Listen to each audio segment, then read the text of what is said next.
Hello, it's me, Janette. How are you? Hope you've been doing well. In today's video, I'm sharing a quick mixed media layout, and I'm kind of new to mixed media, so like full disclosure, creative disclosure, I'm super brand new to mixed media, so definitely not an expert by any means, but I'm going to be sharing what I'm doing, tell you all the products I use in case you want to try it too, and as you'll see, I don't have a lot of supplies to work with, and like I'm also probably using some of the products incorrectly too. I'm sure I am, but that's okay, friends. But sometimes you just gotta go for it and give it a try. Okay, so let's dive right into this process video. So I'm starting off my page with a layer of gesso. As you saw, this journal that I'm using is just kind of like my everything journal. So I do a little bit of watercoloring in it, I do brush lettering in it, and I guess I also do mixed media in it. And yeah, so the gesso, I'm using a paintbrush just to paint a thin layer all across my page, and this is gonna prime my paper, and it also covers that paint that was on there earlier from my watercoloring. And honestly, I don't think I really needed gesso, but I like how easy it is to collage with it, so to just glue these random scraps of paper down. And the funny thing about mixed media is, like, I've watched some videos and there's some crazy talented people, which I will link like a few that I have found, and also some of you have recommended some for me in the past to look at, and they're just mind-blowing. They are so talented. But it's funny, as I'm watching these videos, sometimes you see the process taking place and you see layers being put down. And then at the end, or like in the middle of the video, what ends up happening is that they just cover it up with extra layers of media. And that seems to be the tendency. And also what I found myself doing is that as you're laying down layers of paper and paint and texture paste, it's just funny because it could just end up being all covered up in the end, and that's okay. I think that I really struggled with that idea, of adding layers on top of previous layers, because when I've attempted to do mixed media in the past, it just ended up covering so much of what I was doing with like more layers on top. But that's what I see others doing too, so I don't feel so bad about it now. Not that I felt bad, but hopefully you know what I'm trying to say. I guess like it's just all part of the creative process, and that's really the beauty of mixed media. It's very like intuitive, almost random. It's like a very quirky craft. It's, gosh, I'm having trouble explaining it, but it really comes to life on its own. And throughout this whole thing, I really had no idea what I was doing until I was doing it. So here I just glued down a bunch of paper scraps with my gesso, and what I like about this is that it creates a hint of texture for my layout, and it also adds a little color from the get-go. Because of the blues in the scraps that I used, it inspired me to use mostly blues for the rest. Plus I really love blues. Like, I feel you can't go wrong with a little blue. Next up, I'm adding some more texture with texture paste and this stencil. The texture paste I'm using is from Ranger, but unfortunately I cannot remember who this stencil is by, and it's kind of driving me crazy. Either I got it at work or I may have ordered it from Amazon. I'm not sure. Stencils, they're really growing on me. There's so much you can do with them. I don't know if you've ever used stencils. Let me know in the comments below. I would love to know your thoughts on stencils. I always like to know your thoughts on all sorts of stuff, but let me know about stencils, how you feel about them. I feel like when I first started using them, they were, I don't know, I didn't understand the point of them, but really I'm starting to love them, and there's so much that you can do with them, and I would love to do some more tutorials on how to use stencils and apply them to your paper crafts. But I love a good stencil that has a floral kind of flourish kind of vibe. But yeah, anywho, I'll try to find out where I got this, and then that way I can link it below for you. Here I'm adding some blue distress inks on top of the texture paste, but I've made sure to dry the paste before adding my inks, and you want to be careful about drying your texture paste with a heat tool because sometimes it bubbles and you have to let it air dry, but it really depends on the brand that you use and probably the quality, I'm assuming. That's why it bubbles, probably because it's like not as good quality, but I didn't have any problems with the Ranger bubbling, so I was really happy about that.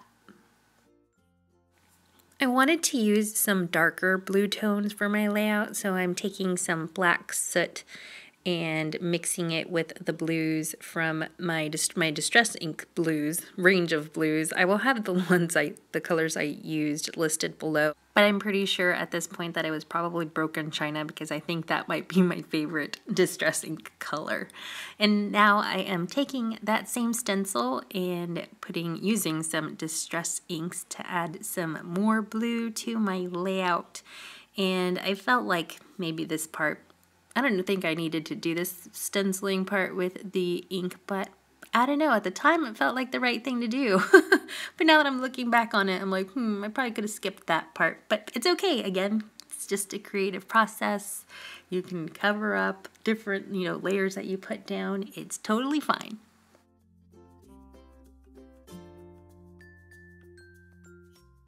Speaking of unnecessary layers, I wanted to add some pops of greens to my layout and started stamping this stamp across my page, but spoiler alert, I changed my mind about the whole thing and I ended up covering it with gesso in the end. And now I am taking a little feather stamp that I have and just stamped it all across my page.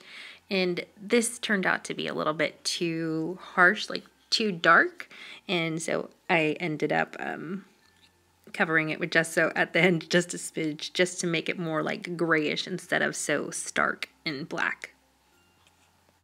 Next, I'm adding some browns on top with my Distress Inks as well, and I will have the colors listed for you below.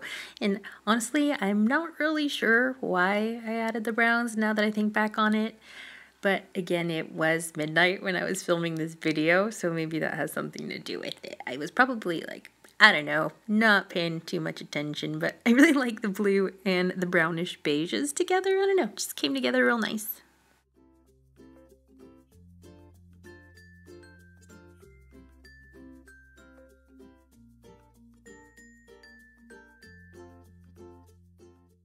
Next up, I'm adding a darker brown to the edges of my layout, and Vicky Papiano, who is an amazing crafter, and I totally butchered her name. I am so sorry about that.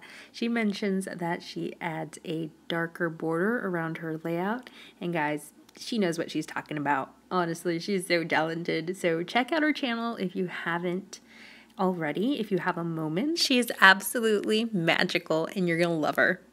So now I wanted to create some big water splatters on my layout. So I'm spraying my hand and then flicking the water on the page. And do you guys remember in my last video, maybe it was the one before the last one, and I couldn't remember the word splatters. I think I said speckles. What was wrong with me? Oh my gosh, I guess now would be a great time to thank my wonderful subscribers for sticking around through my brain fart moments. I appreciate you guys so much. Thank you for tuning in and for your kindness and support.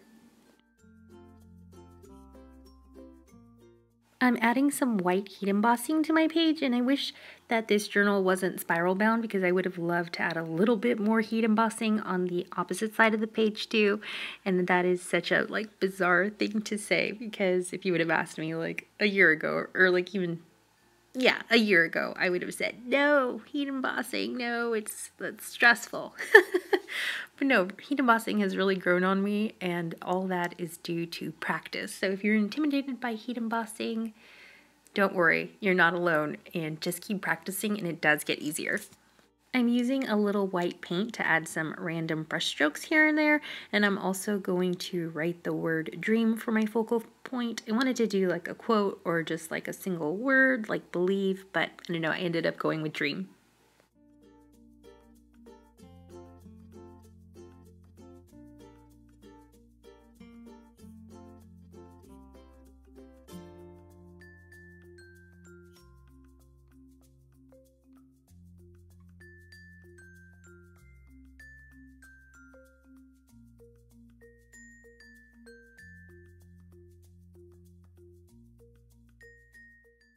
When I wrote my word out, I used a Tombow brush marker in gray, so I felt like my layout needed just a little bit, like a smidge of gray. So once I'm done writing my word, I take my marker and just brush on some color here and there, and then I spread it out with my water brush.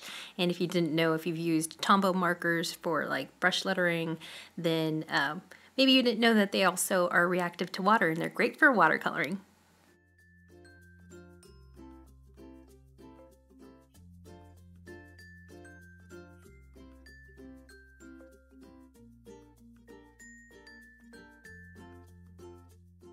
Well, that's the end of the process video. As always, thank you so much for watching, and I'll see you all next time. Have a wonderful day. Bye!